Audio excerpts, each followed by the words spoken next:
And AI may have just cracked a famous math problem in a way other machines can verify.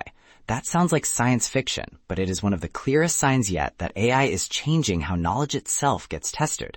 Welcome to the Automated Daily Tech News Edition, the podcast created by generative AI. I'm Trent Teller, and today is July 21st, 2026. This episode is brought to you by Consensus.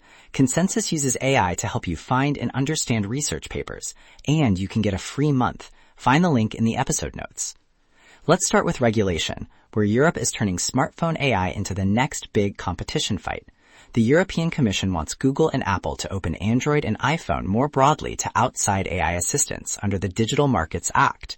In practical terms, that could let services like ChatGPT compete more directly with Gemini and Siri on the phone itself. Regulators say that means more choice. Apple and Google say it also means bigger privacy and security risks because third-party agents may need deeper access to sensitive data and device controls. At the same time, Australia is moving toward a tougher AI rulebook of its own, including a proposed digital duty of care and a new office for AI. The direction is clear. Governments are no longer treating AI as just a software feature. They are starting to regulate it as infrastructure. On the hardware side, the AI race keeps widening. Bloomberg reports that Z.AI, formerly Zippo, has built a 1 gigawatt data center in China that runs entirely on Chinese-made chips.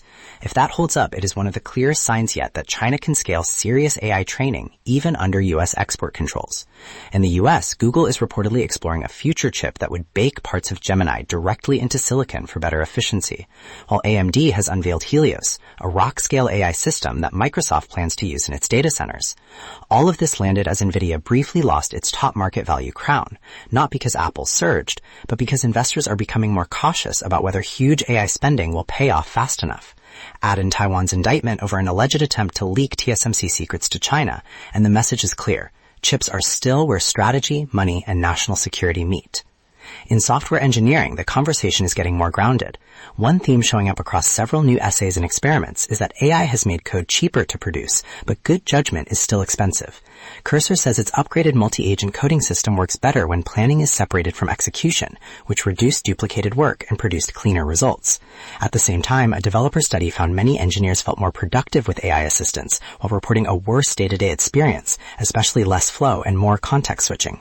Another idea gaining traction is that agents should work inside the app and document, beside the user, not in a separate chatbot window. Put together, the shift is clear. The bottleneck is moving from typing code to defining the work, checking the result, and making sure humans still own what ships. There is also a sharper debate about where AI competition really goes from here. One line of thinking says the real commodity is not tokens, but usable intelligence at the lowest cost. That pushes attention away from headline training runs and toward inference, meaning the cost of serving models continuously in the real world. In that view, China's open weight strategy is not just about catching up technically. It is about driving down prices, spreading capable models widely, and weakening the business moat around U.S. frontier labs. The policy sting is in cybersecurity. If strong open models become easier to run on local infrastructure, countries that limit domestic access too tightly could end up depending on foreign systems for defensive work. That would turn AI from a productivity issue into a sovereignty issue. And now to the story we teased at the top.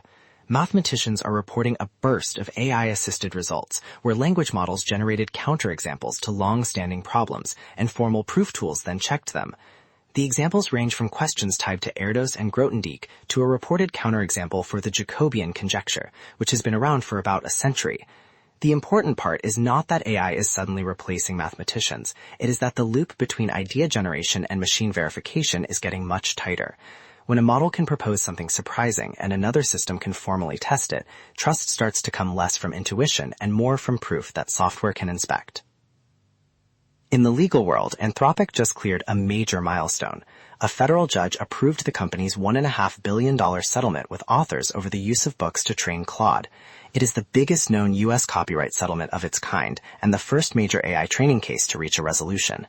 The court had already said training on books could qualify as fair use, while also faulting Anthropic for separately storing a huge library of pirated texts. So the takeaway is nuanced but important. Courts may be willing to protect some training practices while still punishing how data was collected and retained. That distinction could shape a lot of the cases still coming. Finally, a quick science and health roundup. researchers at Weill Cornell built a large library of patient-derived tumor organoids that continue to resemble the original cancers, and they found some tumors could respond to a drug even when current screening rules would have excluded them. Another team at KAIST showed that a brain tumor immunotherapy thought to rely mostly on T cells also depends heavily on B cells and antibodies, which could change how glioblastoma treatments are designed. And in neurotechnology, brain-computer interfaces are moving in two directions at once, towards psychiatric care through closed-loop systems that detect harmful brain states, and toward robotics, with BrainCo showing thought-controlled robot actions in Shanghai. Different fields, same pattern. Better signals, better models, and a more direct link between intent and action.